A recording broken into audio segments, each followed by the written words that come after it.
Assalamualaikum warahmatullahi wabarakatuh.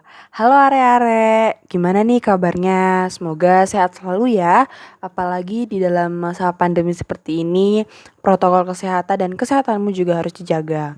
Oke, hari ini aku mau bagi-bagi informasi tentang pelecehan seksual. Apa itu pelecehan seksual? Bagaimana menghindarinya? Dan lain-lain. Harus dengerin sampai habis ya, Rep. Oke, yang pertama, pelecehan seksual. Apa sih pelecehan seksual? Nah, pelecehan seksual adalah perilaku, ucapan, isyarat, atau pendekatan terkait seks yang tidak diinginkan oleh salah satu pihak. Ini termasuk catcalling atau godaan-godaan verbal di jalan, permintaan untuk melakukan seks, hingga perilaku lainnya yang secara verbal maupun fisik dan merujuk pada seksual. Benar-benar bahaya banget kan?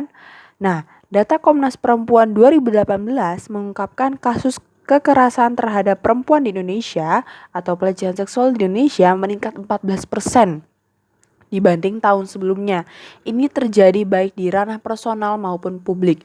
Namun, pelecehan seksual lebih menonjol terjadi di ranah personal atau pernikahan. Di mana pelecehan seksual terjadi? 36% bus, 30% angkutan umum, 18% kereta api, 18% ojek dan taksi online, 6% ojek dan taksi konvensional.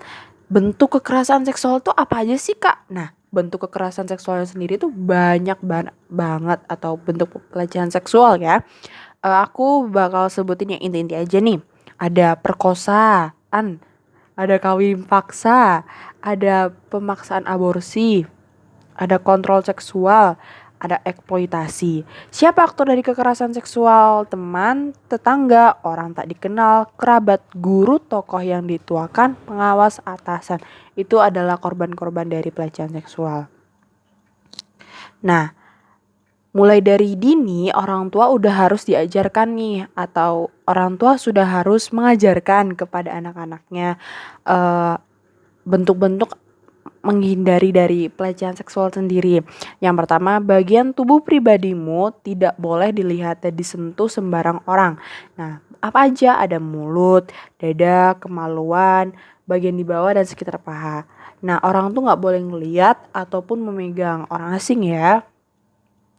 Terus yang kedua, bagian tubuhmu hanya boleh disentuh oleh ayah atau ibu ketika memandikanmu, ayah atau ibu ketika membersihkan sehabis buang air, juga dokter ketika memeriksamu didampingi orang tuamu. Katakan tidak saat orang lain menyentuh bagian pribadimu atau menyuruhmu buka baju di depan umum, atau menunjukkan bagian pribadi tubuhnya itu orang yang menunjukkan gitu ya, atau menunjukkan film atau foto telanjang. Nah, lindungi diri dari pelecehan seksual. Pertama, hindari tempat sepi. Sebisa mungkin hindari tempat sepi atau minta ditemani orang terdekat. Kedua, waspada lingkungan sekitar. Selalu mewaspadai lingkungan sekitar sehingga saat melihat pelaku pelecehan seksual yang diinginkan melancarkan aksinya dapat segera dilaporkan. Ketiga, mempersenjatai diri.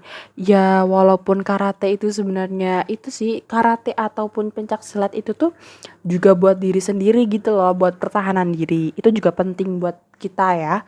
Keempat, hindari pergi dengan orang asing. Jangan mudah terbujuk rayuan orang lain yang baru kita kenal, khususnya lewat media sosial untuk berpergian bersama. 5. Pergi sendirian ke tempat jauh. Minta ditemani orang terdekat karena para pelaku pelecehan seksual biasanya senang mengincar korban yang berpergian sendirian. Benar-benar kita hati-hati ya. Keenam, jangan tidur di transportasi publik. Tidak tertidur saat naik transportasi umum seperti kereta ataupun bus demi meningkatkan kewaspadaan pada pelaku pelecehan seksual. Yang terakhir, laporkan pelaku pelecehan seksual kepada orang tuamu, itu penting banget. Kedua, hotline polisi 110 atau Komnas Perempuan dan KPAI. Nah, segitu aja ya informasi dari aku tentang pelecehan seksual atau kekerasan seksual. Semoga informasi ini kalian harus itu sih harus benar-benar terapin biar kalian itu tetap jaga diri kalian dimanapun kalian berada. Oke guys, tetap sehat walaupun dalam masa pandemi, tetap semangat untuk menjalankan aktivitas. Semoga sehat selalu.